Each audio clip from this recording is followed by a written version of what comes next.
Hearing loss affects many senior adults, but it doesn't have to be accepted as a part of aging.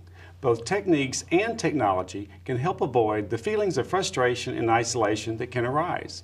Here to share tips and explain the latest technology is Carol Whitcomb Powell, Ph.D., an audiologist with Hearing Associates, a hearing life company.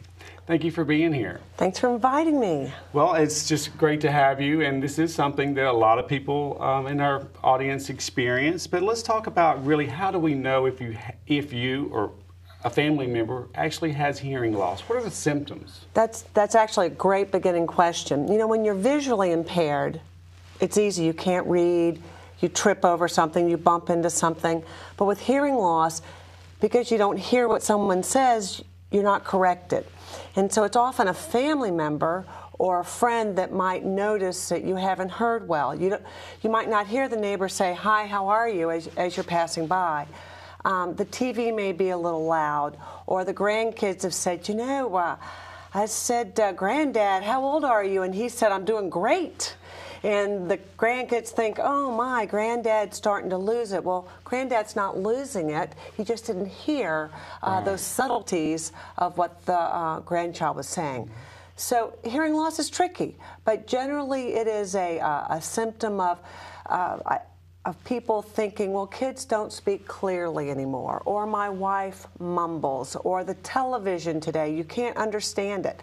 Those are beginning signs of hearing loss. Well, you mentioned television and lots of activity or kids in the house. You know, we're all just surrounded by a lot of noise these days, coming from a lot of different directions. What are some techniques that people can do themselves or family members can kind of try to implement so that they've eliminated some of these other barriers? Okay. If you have hearing loss and wear hearing aids or not wear hearing aids, some of the best things you can do really are as follows. First of all, you need to watch the person who's speaking. You need to take time to get to an event early so you can sit in the front. You need to be aware where the speakers are at religious services. Sometimes the speakers are in front, sometimes they're in the ceiling. So you need to position yourself where you can see and hear. At a dining table, for example, most of us have long tables. Well, if the matriarch or the patriarch of the family is the one that's noticing the hearing loss, being at the end of the table and having a great deal of distance is more difficult. You might sit in the middle of the table so you can see the family members closer to see their faces. Get to a restaurant early. If your favorite restaurant is noisy, maybe plan to go for the early bird special. Go early before it's crowded so you can hear in the restaurant. Ask if there are places that are quieter than others once you arrive at a restaurant. Those are great practical tips that anyone can implement, and really we all need to plan ahead, so that's good for everybody. What about the way someone might ask someone to repeat something instead of saying, "huh"? Right, if you're hearing impaired and you are not hearing, a lot of time "huh" or "what" is the response, because it's a natural reaction to get a second chance to hear what's being said. It's a compensatory technique. What often happens then is the person that has to repeat may get louder or get frustrated and show a frustration in their face. That offends the hearing impaired person, and you've got a cycle going. If the hearing impaired person is wearing hearing aids and their hearing aids are properly adjusted and they've asked for it to be repeated, the speaker doesn't need to get louder. They perhaps need to rephrase it and give the hearing impaired person more cues or a different way of interpreting it. Getting louder is often offensive, and it's very difficult to get louder without also looking angry. Of course, which would frustrate both parties. And this can also lead to isolation. Talk a little bit about how people may remove themselves from family gatherings and society at large if they just find they feel like they're irritating people or it's frustrating to them. A lot of studies on aging have shown that one of the top 5 psychosocial factors are hearing loss. And hearing loss can absolutely cause a person, as I like to phrase it, to get old. It's no longer fun to go down to the Sanger, or it's no longer fun to go to Wednesday night suppers, or it's no longer fun to go out for lunch because you can't hear. And so people start to isolate themselves. They don't go to this Christmas party anymore because it's no longer an enjoyment. And they pull back. And often, if the hearing loss hasn't been diagnosed, they just think it's not any fun anymore. They really don't understand why. And they don't socialize as much, and therefore they're not fulfilled and as stimulated as they were. So let's say somebody does want to get a hearing test. How do they go about that? And is this something that insurance covers, or does Medicare cover these type of tests and or hearing aids? Great question.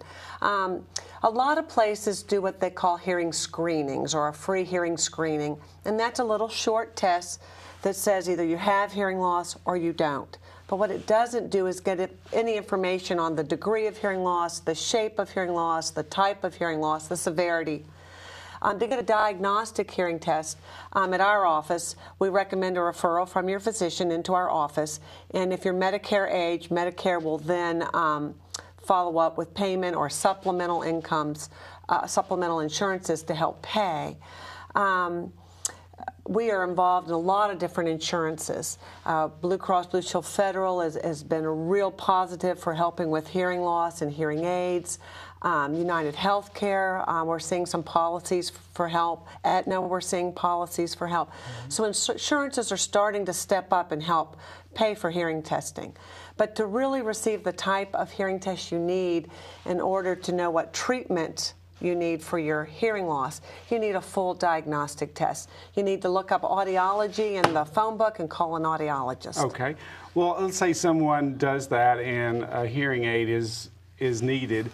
Tell us a little bit about the latest technology. Are they still the big bulky things that whistle during church, or tell us what's out there now? They don't have to be. We've seen some really great improvements in the last few years. Again, another jump and improvement in hearing aids. We're seeing a lot of the thin hearing aids, the very thin ones that go behind the ear, then a thin tubing or wire that goes into the canal. They're extremely comfortable. They're less evasive than those large telephone things that people wear. And they're a really great hearing aid for many types of hearing losses. The technologies that we've seen that have been introduced into that have been Bluetooth technologies. Now, a lot of people think the thing on the ear is Bluetooth. Bluetooth is a type of connectivity. And what Bluetooth we're seeing with hearing aids is you can wear a small, almost an iPod type MP3 player type looking device, and it can be paired with your hearing aids, and it can be paired with your cell phone, your television, your car if you have a Bluetooth car. So when the phone rings, for example, your cell phone rings over here, you press your connector here and it goes into your hearing aids in both ears. So you're driving hands-free. The hearing is going into both ears. Really great understanding. It sounds like it's right up here. Same thing for television. You have it hooked to your television, you press here, and the TV goes right into the aids, both aids. Again, it's very, very clear. And then your spouse or friends can turn up the TV at whatever level they need. Great. Big, big, big improvements for independence for people. And that's what it's all about. Well, before we run out of time, tell everybody about this Lunch and Learn that your office is having on June the 7th. All right. We are offering, we've sent out some invitations and some flyers at New World Landing on June 7th. We're providing a Lunch and Learn. One of our colleagues, Roxanne Bonta, will be flying in, and she's going to give a talk on hearing loss, what exactly is hearing loss, how do we treat hearing loss, and the latest and newest for hearing aids and technology. Great. So people just need to call to RSVP? Call our office, 473-0113. Carol, thank you very much for being here. Thank Great you. information.